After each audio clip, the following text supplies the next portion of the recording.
Hello, everybody, and I'm IHOLDSHIFT.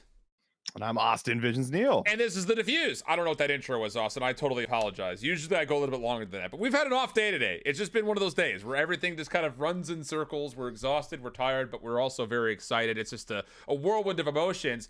Let's get this fuse lit here, beautiful people, because we've got a lot to talk about as well as pretty normal. Let's be honest here, Austin. We always have a lot to go through. And I think the best place for us to start is, as we're looking at challengers, taking a look to how qualifiers went in the first place, because we actually haven't had a lot of time to actually talk about how qualifiers went. So I want to get your initial thoughts just after both EU and NA has kind of come and gone through the first set of qualifiers. Yeah, I mean, I think initial thoughts are the simple fact that Western PPG looked probably like the most solid squads, I think, coming out of those qualifiers with their runs. I want to say there was really limited maps that were even dropped. PPG, I think, maybe dropped one. Western felt like they might have went flawless through there, maybe also dropping one map. So those were the two squads that obviously a lot of people had hyped up and got themselves in and had really high expectations. New York Subliners as well for as far as North America. These are the three strong squads coming in. Of course, now we realize maybe that's not the case so much as we get ourselves into where it's the actual games itself for challengers. And then for EU, I thought that it was really interesting because we had a lot of squads that were kind of within that top 8 for the most part throughout a lot of those original Challenger Cups. And a lot of those squads just ended up making it in. And, you know, teams like Singularity, Rams getting, of course, in towards that upper bracket, making things look pretty clean, pretty solid. Those were all the squads that we had made predictions for getting in. And it felt like everything was pretty much what we had expected going in towards it, except for maybe a couple squads here and there and making a little surprise. Well, I mean, it was the top 8 by pro point seeds in Europe that did get in. It was the 9th seed that missed out. And then in North America, I didn't realize this until I was on the Best of 3 podcast the other night with Salvation's Elite and Nero and Rex and those guys. All of the top 8 teams were in position to qualify as well in North America. The top 7 got in, and then the number 26 seed got in. Yes. That was like right? The biggest surprise, like without question overall. But, you know, the other thing about this inaugural set of Challengers Elite teams is, you know, we had a lot of big names in North America that we were looking forward to seeing if they would show up on the day. And largely a lot of them did it. And I think the biggest surprise was the fact that Triumph had some good looks at qualifying, did not get there. But you also had bigger surprise teams like Team DGen, KC Pioneers, Mohawk's team, all were within a couple of moments of potentially getting to a qualification match, if not qualifying themselves, which is wild to think about. Yeah, that was definitely crazy. I mean, just having Tay, I think, on that team's head roster and then making that run was truly something, you know, incredible to be able to witness, and really good on a lot of these young guns also getting some more shine, because we always love that, Alan. We always love new talent coming in towards the scene. So I think there were a couple surprises. I definitely expected Mohawk and CoD to really clutch up and get themselves in, but they had a couple of tough matches before doing so. And Triumph, I mean, we just do not know what really went wrong for them. So bounce backs need to come through going in towards the next qualifier for sure. Slammed as well. You know, as far as who missed out, that was another team that I think we were all looking at. With there was a lot of expectations, but you're toting a lot of Toronto right there. I mean, if there's one thing that you guys don't know about VisionZz, he is very proud of his Toronto nature, as it were. But were you kind of like, I don't want to say rooting for this Slam team to get in, because they were supposed to be the Toronto Ultra Academy team if they were to have qualified. They miss out, but there was also like LAG Academy that missed out. So technically speaking, the only Academy roster to make it in was New York Subliners Academy. Yeah. I guess maybe I was like low-key rooting for them, but I don't know if it was just because they were like an Ultra Academy squad that was maybe potentially going to happen. I think it was also because I was really big fans of Onyx and Scrappy, I think, individually. Like I've just spent so much time watching these guys stream. I watched a lot of time, you know, during the entire offseason, and I felt like these two were just standout players coming in towards this very first year, being able to compete and see exactly what they offer. And yeah, I mean, I was a little bit surprised, especially after the runs that they made, right? Like they knocked out Wester originally. So that was the squad that was like, damn, they did it. They knocked them out. And that's what really kind of allowed them to rise to the top. So I would certainly say it was surprising. And I guess in a way, maybe I was rooting for them a little bit. So I got to just throw this one out there as well. Team DGen. Yes. Are you, I mean, it's a kind of heartbreaking, right? Like they have a 3rd place finish at Cup number 5. Yep. They are 1 rotation on a hill away from putting Wester away in 4. And they miss out on a pretty tight search and destroy at the end. I mean, it's just where do these teams come from, dude? Like KC Pioneers Yeah, They were Katie never a Doe. top 8. They were never a top 8 Uh, until cup number 5. Mohawks mhm, team, same situation. And then again, mhm. the number 26 seed. I didn't realize it at the time, but if that team of Zed, Jerd, and Dens don't pick up Tay, they may not have been a top 32 seed based off pro points. Yeah. Like, they needed his points, and now here they are, and we'll talk about it later, but they're doing pretty damn well in the North American Elite seed. They're doing pretty damn well. And I mean, when you look at just like a lot of those individual teams, like making those runs or just falling short, yeah, it makes things just really surprising. And it also just goes to show like anything can happen when it comes down to the line. But Yeah, true. that DGen squad, I did predict that they weren't going to get into the top 8. And I have a lot of love for Cruz. And I think that they have come a long way as a team. But I felt like there was some missing pieces to their overall macro and gameplay, I think, at times that was getting exploited and punished. Yeah, And fair. a lot of squads were able to kind of overcome them because of that. So yeah, it is tough scenes because I think we'd all love to see Cruz in towards the league competing, but the simple fact is there's just too many squads and only 8 can get in. That's tough, man. And it's just another little kind of, I won't say who missed out on this one, but Team Vertex, the number 30 seed in Europe, Oh was yes. map 5 with Connect 4, almost pushing themselves into the qualifiers. But Europe has been, what? I don't even know what to say. You've got Orgless 4-0. Man. That's it. Everyone else has lost at least once. Yeah, this is like so insane because we got to watch a lot of this today. Me and Brody were casting over it, and everything is just so interesting because even though we still have a squad that is 4-0, it still feels like anything's going to happen once we get ourselves in towards the bracket. It's going to be really hard to predict and say, I think this And team's going to take it. And it's Orgless. Like, out of Yeah, all of the I mean, teams a that squad, right. qualified, there's like Orgless is the one that's 4-0. Yeah. It is strange. It just goes to show that anything can happen. I think I am a little bit surprised with some of the performances for Singularity, for example. Like they've had a really slow start, 1-3. I thought Rams also coming off of that latest cup win would probably be a squad that might be able to contend with the top. But just things are just so surprising. You just can't predict whatsoever what's going to happen in that region, which is also what makes it so entertaining and fun. Yeah, it's really interesting, man, because Orgless at 4-0, Gangsters is 3-1. And then Connect 4 is 3-1. And largely, these are rosters that have either been placing just top 8 or have recently made changes, which we'll talk about. But like House Tarth is 1-3, Singularity is 1-3, Obtained is barely 2-2. They have a 9-9 map count. They've been taking the distance almost every single time they've played. And then I'll say this much: it's a little bit of a feels bad, I think, for Team 3G. It's a squad that initially, when Infinity went on and made his Bloody Amateurs podcast, they asked the question, like, is this Team 3G squad? I think they had finished 4th that prior weekend. Are they the real deal? And I kind of went on the plateau and said, yeah, they absolutely are. Like, there's a lot of experience on this squad.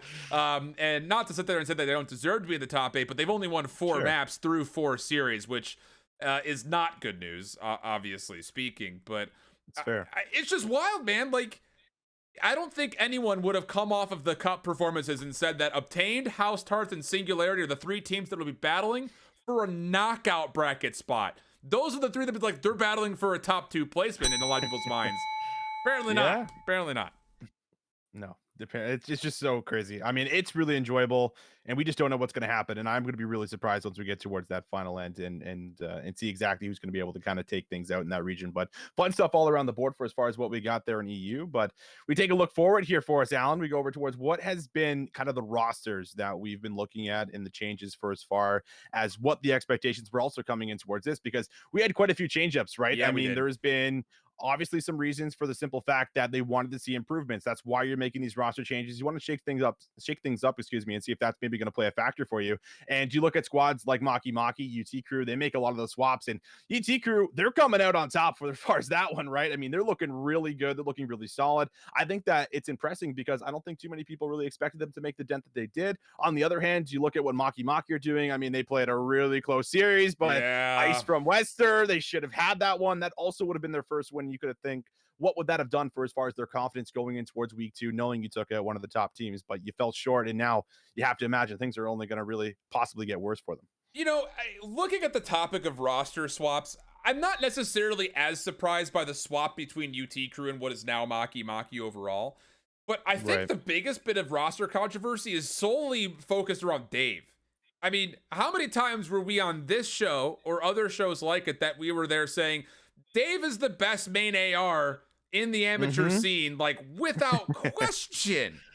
through Modern Yes. Warfare. And again, you probably have more experience than I because I haven't had a lot of time to specifically cast over him this year and only have watched him at glimpses of where we caught him on the Cup streams. But I Mhm. mean, he's looked great in what we've seen so far through the Elite Series. I guess that's got to be a huge chip on the shoulder for somebody like Dave to come through and be on this Connect 4 team. They barely qualify initially that round 5, but now they're in a position where Yep. they're 3-1, and they're looking really darn good overall outside of their 0-3 loss today versus Orglis.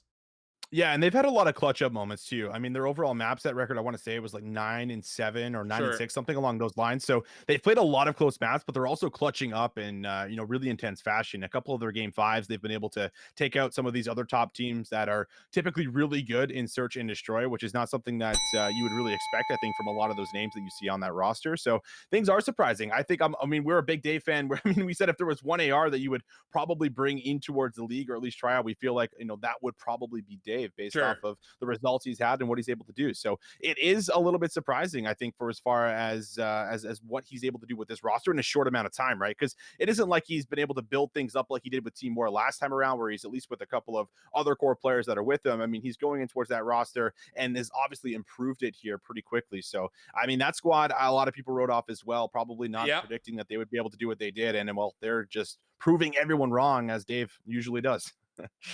He's good at that, by the way. He's darn good at doing that. But over to North America, totally different story. I mean, Yes. going into today, we had 3 clear-cut favorites, and they were the 3 that came in boasted the most amount of pro points. They were also the 3 teams that made it through the winners' quals. And you're seeing moments of brilliance still from teams like Wester, NYSL Academy, looking fantastic. Couple of scary moments for both teams, right? In reverse sweep that had to be required for NYSL today. Wester had to win 4 in a row just to get to round 11 and eventually take down Maki Maki. But largely, we're looking at the 2 most dominant teams overall.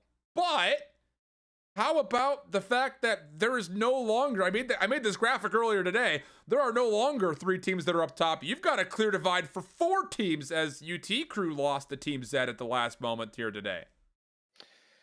Man, I mean, Team Z coming in 3-1. I saw Martin Ohms tweeting about it saying, hey, you guys are sleeping on Team Z. And I'm sleeping on it too, Martin. All right. Same. Like the simple fact I'm is still sleeping like, on it. I did not think this squad was going to be able to do what they're doing right now. And a huge part of it, I mean, has to be Tay, right? We see every single time they're playing, it feels like he's doing a ton of the slaying on the map. And for someone that is able to open up that amount of space for you and draw that much pressure individually, it's just going to set other veterans up like Zed, like Dens, who are going to be able to, understand the game from a much better perspective for as far as macro and implement that. And also teach Tay, right? Like that's also the big factor where we're talking about these veterans getting their hands on this young talent that is just so good. I mean, you can only really expect this squad to keep doing what they're doing based off their performances and based off the results. So I think it's very interesting for as far as what that squad's been able to do. And then the other big one, as we kind of talk about this topic as well, Alan, is BBG. Like this is really interesting for me. I think you got some prepared, so I'll let you take this one. I'll let you take it. This BBG squad is much better than 1 and 3. Like, I agree. That's all I have to say. You have to keep in mind who have they played up against at this point. They got smoked by Wester. Well, no, they didn't get smoked. It was 2 close maps. Close. 2 close maps. They lose to Team Z, which on the day we were like, what in the hell? But those 4 maps were also really close. They take NYSL Academy to 5. Granted, they should have played better through 3, 4, and 5. And then they 3-0 Mr. Mid maps. This is a better team than 1 and 3. In my mind, and I brought this up on the Challengers Elite stream there when we're doing the community stream, if BBG can get to the knockout stage, they get to playoffs. I don't see them make it. They have played the 3 best teams right now. They only have UT Crew to get through. And they look beatable right now after them losing to Team Z. So I have faith that this BBG team, they beat UT Crew. They get to the knockout bracket regardless because the people below them are terrible. And they make a run through that knockout bracket. That's bold, Alan. I think it's a fair point.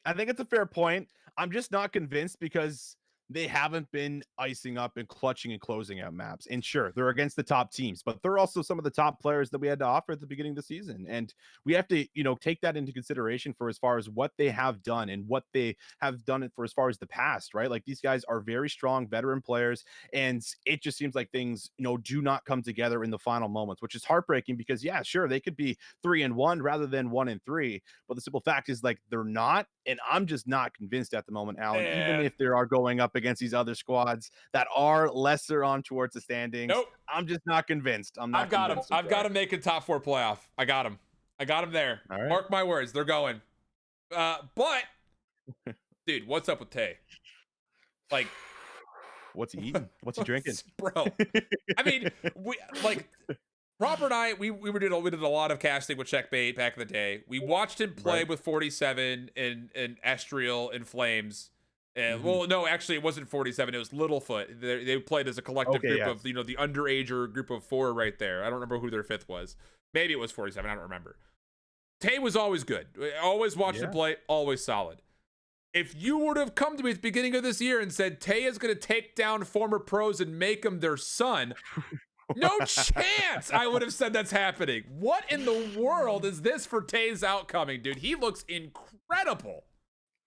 Yeah, I hope he's got a big gas tank because I mean, like we got the gasoline jugs and we're just pouring them in, Alan. I mean, he is insane. Like it is just so fun to watch because we always talk about who's up next, who's going to be that player that's going to be able to kind of rise through and actually have a shot at being able to prove himself. And the hardest part is being able to do exactly that, have the shot, get into elite, right? Well, Denz and Zed and Co, they give him the shot, and well, he is now absolutely blowing away expectations. I mean, this is someone you have to keep your eyes on. This is someone you have to go and follow if you're not following, because he has a bright future. And this is, different from what we saw last year, where there was a lot of players being wrote off from their success because it's 5v5, it's modern warfare. What's your excuses now? 4v4, we have, a great understanding for as far as how to actually play the macro. We have a good game 3 for as far as our game mode as well. And Tay is still bringing it. So there's no excuses anymore. This kid is absolutely the real deal. And he is simply proved that through his results. It's just so wild. Like,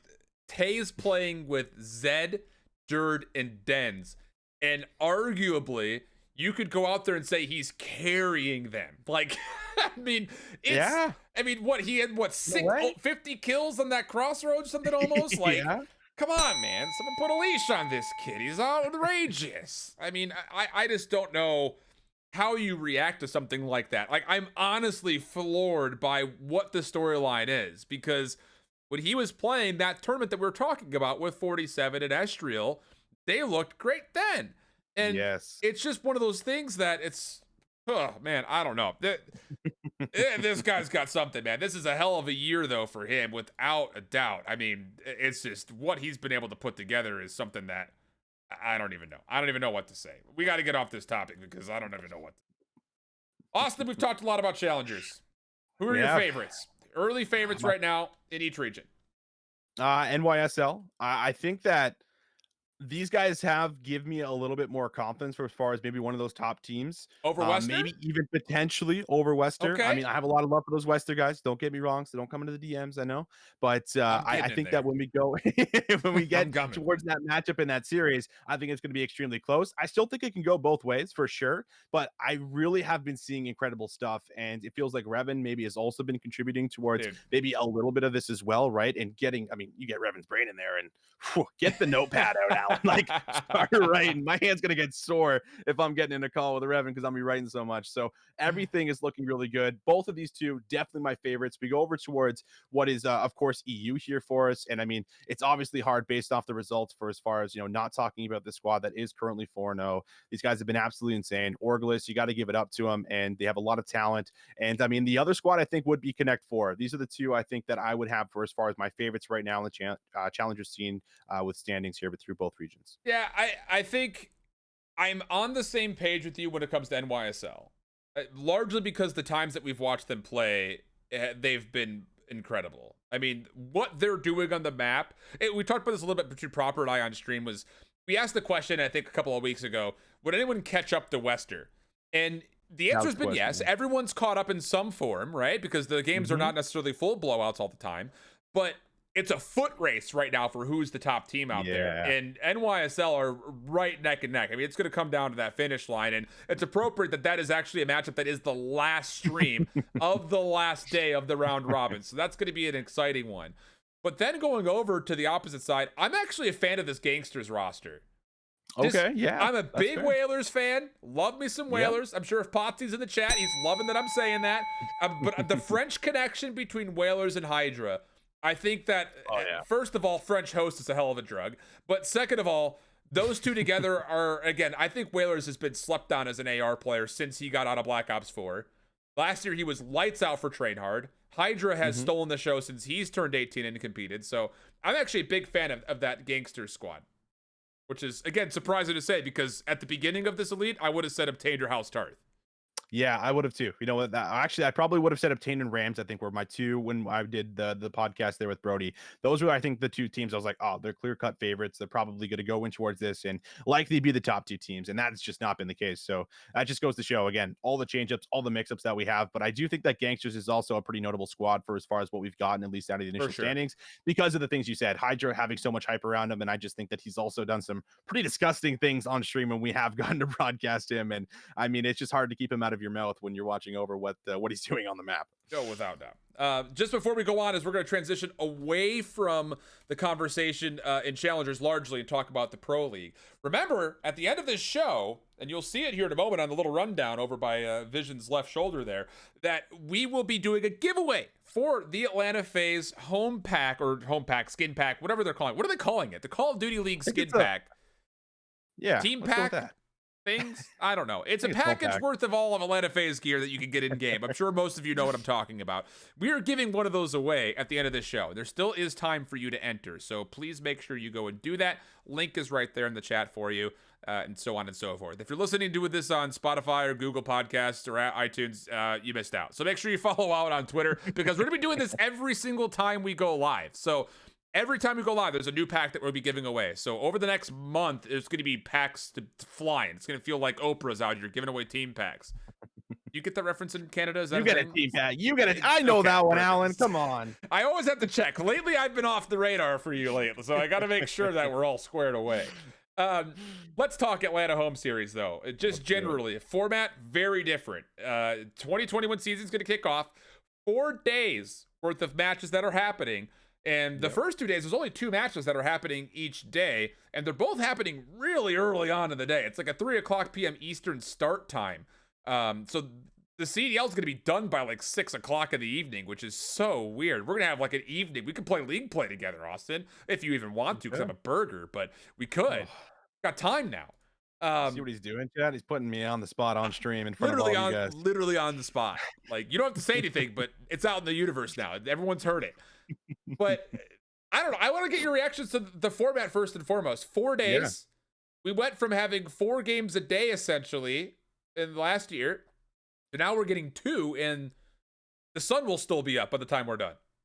Yeah, that's always a weird feeling, right? When it feels like whatever involved in Call of Duty, it's around this time at least that we get to. But I don't dislike it, but at the same time, I don't necessarily like it. I think the good thing is like we're getting more Call of Duty each day. So we're getting a little bit of it, coming through rather than just, a whole bunch of it at once, which is something maybe the Call of Duty scene is used to as a whole from years past. But I think I do like it more than I dislike it for the simple fact that we do just get a little bits and pieces as we go throughout it. And there's maybe a little bit more of a build up towards the next day, the next matchup, and they can kind of sell that a little bit easier. So I don't think I dislike it, Alan, but at the same time, there is something that also I enjoy for as far as having like a weekend event, a bunch of matches, as much matches as possible for as far as what we get. I'm also a fan of that. Yeah.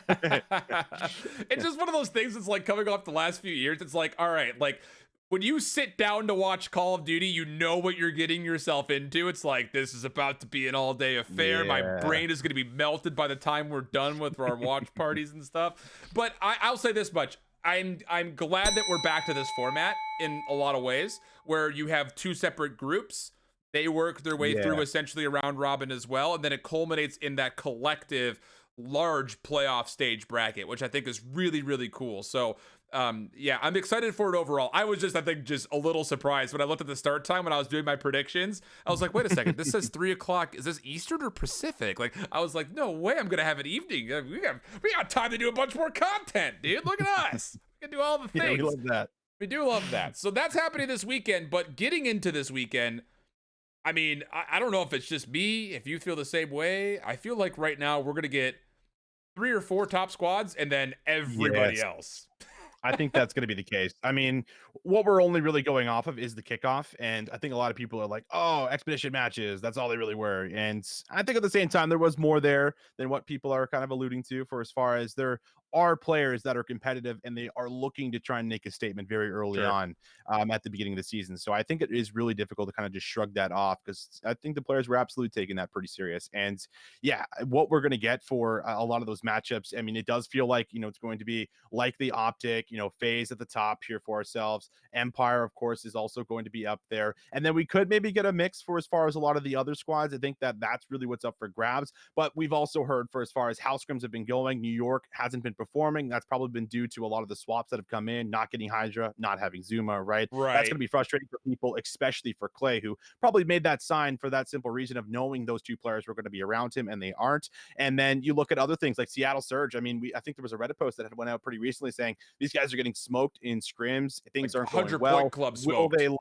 Yeah, like are they going to be looking at making changes already? And that's scary because someone like Gunless, for example, is on that roster where you're probably not looking to swap him out. But when the Gunless doesn't get good results, that's what's been known to get him benched in the past. So that also, I think, draws a little worry for as far as what we're going to get out of that Seattle squad. I'm just really interested, I think, to see what we get out of the teams that might fit in the middle. Minnesota, Toronto, both teams played very close against each other in the kickoff. Granted, again, just a kickoff. It was a while ago. LAG, maybe an opportunity in there. I mean, that's a pretty decent roster as well. Pretty excited about them. And then I think mostly I'm just curious to see how big is the gap going to be with teams like London and Paris. Parasite getting picked up for London. Paris is, I was doing our draft today with some of the CCL guys, and I was like, I don't know if I want to pick any of these guys up because there are times where they pop off and they can carry you. And then there are other times where it feels like they don't even load into the lobby. So I'm just really curious to see what happens with those teams, I think, more than anything else, because I think we're going to see some really hairy stuff in this opening weekend. But those top 4 squads, dude, Dallas, Dallas, Chicago, Florida, Atlanta, all 4 of them looking absolutely insane right now. Yeah, that'll be fun. That'll be really good matches that we get. And it also actually gives us kind of a good state at where they're at too, because we're just going off scrims, Alan. We're just going off the kickoff. Right. There's been a lot of time in between that and that kickoff and now for the matches that are coming up here this weekend. So who knows what we could get. I mean, that's when you talk about some of the middle of the pack teams that people are just kind of not necessarily throwing at the window, but aren't expecting them to really excel and do well, could also surprise us here. And I think you bring up some good mentions. I mean, as much as I'm ultra fan, they could still give us some surprises. They did it last year. Minnesota, a squad that I think is probably one of the most underrated for as far as, that roster not being talked about as much as they should be, because I do think it's a strong squad. So yeah, there is a lot of changeups that could come through. And also, I mean, Florida as well. I mean, it's hard to also even like count those guys out because I mean they had an insane games that were playing out for us there as well. Neptune had a great showing. So yeah, man, it's so difficult to predict. It's almost kind of similar to our challenger scene issue at the moment as well for EU, where it's like, do we really know if they're going to be the top teams because they haven't played yet? We assume with the rosters, but at the same time, we don't know for sure. All right, so with that in mind, let's take a step away from just thinking just on CDL, for at least right now, and talk about what's in front of us overall, because we are in a position to where there are so many of these David versus Goliath stories. You talked about Tay today. You just brought up Neptune. And then you also got to keep in mind that you've got fresh rookies in the form of Fire in the league. And, well, I'm not going to say that Parasite is new to the league, but he's back in the league now. And I think largely people are still looking at him as being, is he going to be great? Is he going to be bad? You've got Diamond Con. When it comes to these new rookies in both Challengers and the CDL, just depending on what venue you take, what are your expectations at large now that we're into not just the elite season, but also the regular season for the CDL? So I'm thinking that this Paris Legion squad with Fire is actually going to do pretty well. And I mean, I think I brought up this fact before on the Diffuse episode where I think that this is a squad that is really kind of a bunch of misfits kind of put together. And sometimes that just ends up working out. People just really don't recognize Classic for what he brings and that squad as a whole. I think Fire is going to be able to perform this weekend here for us. Diamondcon had a great showing. He had to go up against Dallas Empire Dude. for his very first match on broadcast, dude. Like, just think about that for a second, being in his shoes and then still actually holding his own. Sure, they don't get the wins, they don't get the maps, but Diamondcon shows us what he can do. And with even more time as well, working around Clay and Revan, I do feel like they are going to get to a point where they're going to be strong. They're just going to need time to build here with the other two players on that roster. But Diamondcon, I think, really did give me, a lot of really good feelings for as far as what he might be able to do this season as well. I'm very excited about the fact that he not only played very well when we saw him with the Subliners Academy roster, but like you mentioned, he showed every bit of that versus some of the best players in the game. Like, not just Cold War, like in Call of Duty. Like, that's absolutely unreal. I think for me, I 100% agree. I think Neptune is also going to be one of those guys that, again, the role that he's playing on that Florida Mutineers team is one that's going to have a lot of stress on it, because let's be honest, I'm not going to sit there and say Slack is a bad player, but if he's having a bad game, that Florida team could have a very bad game, like, period. Like, a lot relies on what happens with that entry sub. So Neptune's going to have to be in the position to really pick up if Slack is not playing well. We just don't know what is going to be tested, but I don't know. I'd be interested, I think, to see the conversation on if Tay continues to play at the level that he is, with Challengers Elite, is he a viable option? Let's just end this conversation point with this question. If you were to pick up anybody out of the challenger scene right now, who would be your top 4 or 5 players at most? Saints, I think right now is my number one. Yep. Then I would probably go with Paul X. Zap, you needed a main AR. I think Gravity's also a pretty reasonable one as well. So Western.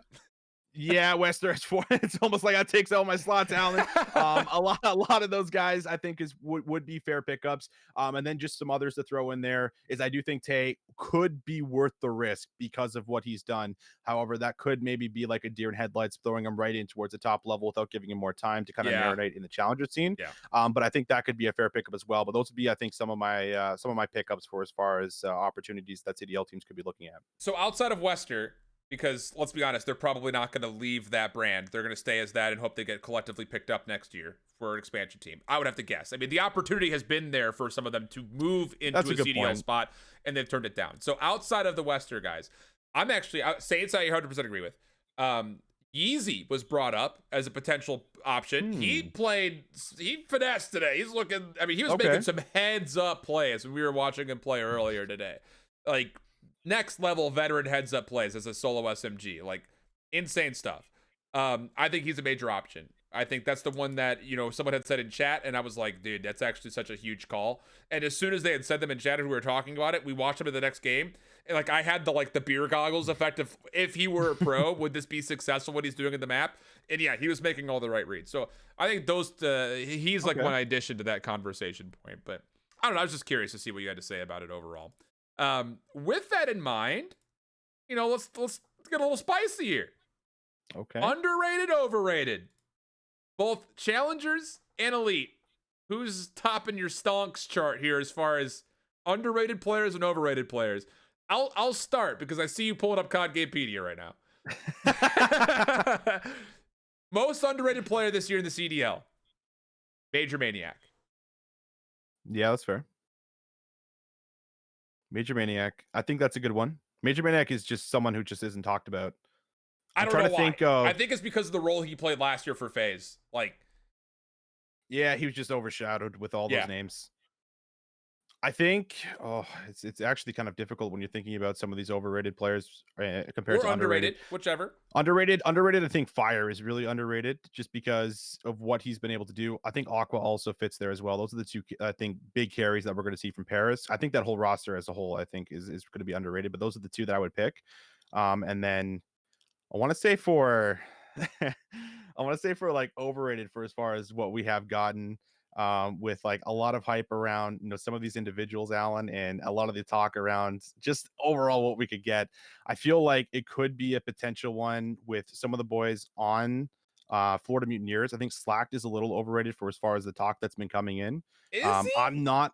I think so as a I feel whole like because he's people. like largely the one that gets the most amount of critics when it comes to that team right now. I feel like he's someone who got his way in towards the scene, had a really bad last year, and still got picked up for what he's done in the past. That's fair. I think that's like my reasoning for as far as why I think that pick came through. And I think there was others that could have filled that role a little bit better than Slack. No, again, no hate. This is just my thoughts and my opinions, I think. Okay. I'll kick us off on the toxic side of this. One of my most overrated players this year right now, TJ Halley. And I want to be wrong. I want to be wrong because when I was going back and relearning World War II, watching over that game he had on Rise, it like instantly became a fan. And then all through Black Ops 4, I was a fan of him as well. He played lights out. But after last year, and now coming into this year on a team that, let's be honest, is this LA Thieves team actually a team, or was it Nadeshot wants to buy in and he's just going to purchase the players that are already on contract, so we'll stick together because why not? I think that was it. I mean, the problem with TJ is he's just not talked about. He's not overrated or underrated in like the eyes of the community, it feels like, because he kind of just goes under the radar, right? I don't know. That's I feel like I hear a lot of people talking about about TJ with this LAT roster. All right, so I feel the opposite. I feel like I haven't seen anything pop up on my timeline, or haven't really seen too much on Reddit, like directed toward TJ. But I feel like watching him through last year and this year that he has underperformed drastically, and I'm really wondering like what he brings behind the scenes, or what he brings for as far as comms to that squad that makes someone like Slasher want to keep him around. Not that Slasher really had the opportunity to pick those people up, because like you said, they kind of just like picked up all those contracts after buying that slot, so maybe their options were limited, especially kind of later in towards the season. But I think that there could be a swap up with TJ. I think that is actually a really good one. Okay. I want him to do well because I was a big fan of what he had to offer on Optic, and as well when I was watching him play over some of his champs games, especially during World War II. Hoping that he's there. Anyone else you're super hot on or super cold on right now? What do you think about Gunless? Do you think he is overrated? I'm cold on Gunless for sure. Like the thing about it is we're going 4v4 and he's going to be running pure AR flex. Yeah. So I think if there were to be a time for Gunless to earn his rep, it's in this game with a player like Octane behind you, and obviously players like Pristini and Ludi in front of you who we don't know what we're going to get there. But that AR flex role in a 4v4 title with a huge main AR behind you, I mean, Gunless better perform, because otherwise that stock's going to fall harder than AMC. You know what I mean? Yeah. Yeah, I think that's fair. The last underrated one I think I would throw in, I think accuracy is actually really underrated. And I was gonna say I'm not sure Apathy. I'm not sure why he gets. I was gonna say Apathy is a good one too. I think Apathy just comes off a rough year, but he showed us this year, like, oh man, he still got it, man. Yeah, Papa Ath, baby. Yeah, he's back in the mix. That's the OBJ role. I think that's a good one. He slept on, I think, just because of the poor performance through Modern Warfare on being on that Seattle squad. I mean, that's just something that kind of plagues you no matter where you go after the year, right? So that's so true. I think that's one. But accuracy, I think, is someone who has actually been really solid. And he's a really good shot caller, by the way. And everyone loves in the Call of Duty scene to like look at players and rate them based off of their KD. And we know, of course, there's more that's brought towards the table. And accuracy fills a lot of that leadership role for that squad. Yep. So he's also someone who I think can fall under underrated. Okay, good stuff. All right. Yeah. I know when we go to this next topic, I've got quick with an asterisk because we're going to talk. Boom, we know we will. Quick. But here's what we're going to do. We're just going to list out. Do you have like your pick'em sheet out? All the days? Yes. All right. We'll just go back and forth. Do it. What's the map scores you have for all the matchups? I wish we had. I need to produce like a ticking thing in the background here for this, because we should make this like a hot seat thing. All right, boom, let's go. All Minnesota right, LAT. Match, I have Minnesota 3-2. Me too. What the hell? Dallas Seattle. I have 3-0. Dallas. Me too. What the hell? We're the same. Optic Chicago Paris Legion. I have 3-1. I've got 3-0 Chicago. Atlanta FaZe LAG. I have Atlanta 3-2. I've got 3-0 Atlanta FaZe. Saturday, LA Gorillas, Paris Legion. I have LA actually in this in 3-2 as well. I've got LLAG 3-1. Ooh. Florida Okay. Mutineers, Toronto Ultra. I already know what you picked, but what do you got? I got 3-2 Ultra. Of course you do. I got 3-1 Florida. Marquee matchup. Double points for if you get this one right on the pick'em sheet. LAT, NYSL. What do you got? LAT, NYSL. Why do I not have this? Oh, bottom. I have New York Subliners actually beating LA 3-2. Same. Dude, why are we in the same Oh, picks right now? okay. Sunday, London, Seattle. What you got? London, Seattle. I have Seattle actually in this one 3-1. I've got 3-2 I Seattle. That's could gonna be be interesting, but it's yeah. gonna be interesting for Parasite. Dallas, Minnesota. I have Dallas 3-1. 3-1 me too. Optic, Atlanta. Oh, Who do you got? Because I don't know. I have Optic. I have Optic. I think this could go the distance to 5, but I think it's going to be done in 4. I think Optic wins 3-1. I've got Atlanta 3-2. I just think something's going to be different on the day. I don't know. We did that in a minute and a half. Look at us. We're next applause. level, dude. Just Pat on the easy. back. He claps right around. There's so many things I'm thinking about production-wise that we could be doing for this, but that's interesting. So I got to get your thoughts just on a couple of those. Sure. That New York and that LAT game, I think, is one that's going to be really hard overall to kind of see, because I don't think LA Thieves came out with their A game, but at the same point for New York, will they actually also show the improvements that are required to get wins on game day with two people that, let's be honest, like Asim has been okay. He's filling in though, right? I mean, that wasn't the initial plan, at least what we were kind of led to believe. Exactly. And then Diamond Con, filling in as well.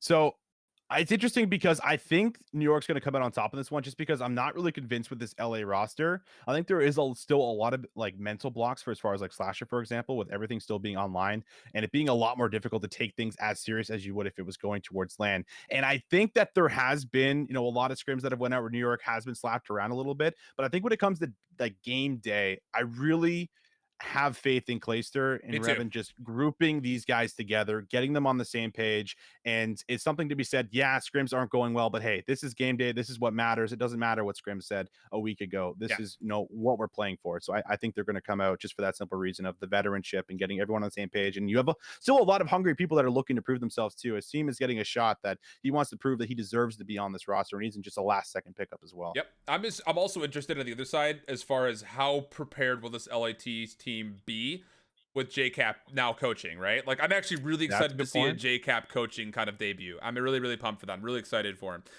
We are going to be doing viewer questions as we kind of just roll through a couple of these. So if you've got questions, feel free to start putting them in. Again, the giveaway will be coming up after we're done with viewer questions. So if you've not already gotten yourself on the giveaway, it's really simple. It's like making sure that you're following the Defuse on Twitter, making sure you're following VisionZz on Twitter, because if you're not, you're just wrong right now. And making sure you're following the Twitch channel. I'm sure most of you are already doing that. So it's a really easy entry process. ! Giveaway. Get on in there. Let's get ready to go. But I also want to talk here about that Optic Chicago and ATL game, because for me, I think I saw more, not necessarily falling apart moments for Atlanta than I think will be there on game day when they were playing during the kickoff event. But I just think that team is going to come out with a hot search and destroy, which was one of the big problems that Chicago had during Modern Warfare. Remember, they had a really rough start to Surge. Dude, Optic just has a big buff here, Alan. Formal is now in Texas with them. Like, come on, take that in for a second, dude. I was thinking purely on, like, if this was on, like, a LAN environment. I keep forgetting about the host aspect of things. I'm screwed. Let me change my position right now. That's just what I think. I think that Formal is like, wait, like, I'm playing on, like, 144 hertz, and I got the Texas host. Like, I feel like I'm actually playing Call of Duty now, and, he's got the actual level playing field. And, yeah, I really do have a lot of faith that this Optic squad they convinced me so much during that kickoff. And coming back to the point, like, they wanted it. You could hear it in the comms. The comms were clean. Formal was leading that squad. Like, you could just tell, like, 4v4 for a lot of those guys was just looking like a breeze when they were fighting throughout a lot of those teams. So, I mean, I just have so much faith in these guys. Not to say I don't, but I don't think the Tiny Terrors have been as dominant as they have in the past 2 games for as far as 5v5. Remember, this is their first look, Alan. Their first look at 4v4. Not to say it's drastically different, but it is different. And sure, they're still doing Simp and Abizi things, but they're not doing them like they did in Modern Warfare and Black Ops 4. Okay. I won't contest that point because I think it's a valid one. I just think they're good enough to make that skill gap not be a skill gap. I just think But good enough to beat Optic, though, that's the question, Alan. I'm spicy. I'm feeling saucy. All right. I got the flower shirt on today. I'm making spicy picks. All right. I need to get like a little like sriracha shirt. I actually need to. I'm actually buying that tonight on Amazon. I need a sriracha shirt for streams. Okay, let's take a look at some viewer questions here for you guys. Again, Sure. Throw them down there if you need. Good one. Zach Clark asks, do you think Wuskin deserves a spot in the CDL? Wuskins? I don't know. I don't like using the word deserve because I don't know if anyone really deserves anything per se. I think he's good enough to get a spot. There you go. That's what I was going to ask. He's good enough to get a spot. But I think I need to see something more from him for as far as before I'd say, yeah, I think he'd be a good fit here. But I don't think I necessarily say so. It's really hard. But I think overall, no, I don't think so. The thing about it is he's running a main AR. The league just essentially made main ARs more difficult to get into from going from 5v5 to 4v4. The only team that he would have been able to get onto would have been like the Paris Legion, because now you've got Aqua there, and to be fair, Aqua hasn't been incredible with the main AR in the past couple of titles. But I just don't know what main AR do you replace across any of these teams. I don't see it. And now also taking some power out of the Power Stone here, snipers aren't being played with. So one of his biggest stat lines for Modern Warfare, being the best sniper in the CDL, doesn't matter right now because there's no sniper gameplay going on. So that's tough. That's really, really tough. I think just overall, just tough for him to be there. Hey there, bud. How have the Leafs managed to lose to the Bruins in the first round, even with the new alignment there, bud? That's enough. Shut the stream off. We're skipping that. If you had to predict the bottom 2 or 3 teams in the league, who would it be and why? It's a good question. Bottom teams, I mean, I still think that NYSL are going to get some wins here for themselves, but I don't think that they're going to be a top team. So I think it's fair that they probably be one. I think Seattle's probably going to be one because results haven't been showing.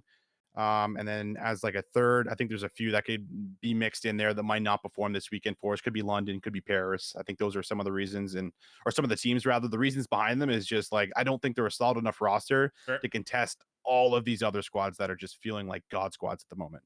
So my bottom, I've got Seattle in the bottom. I've got Paris in the bottom. And I've got London in the bottom.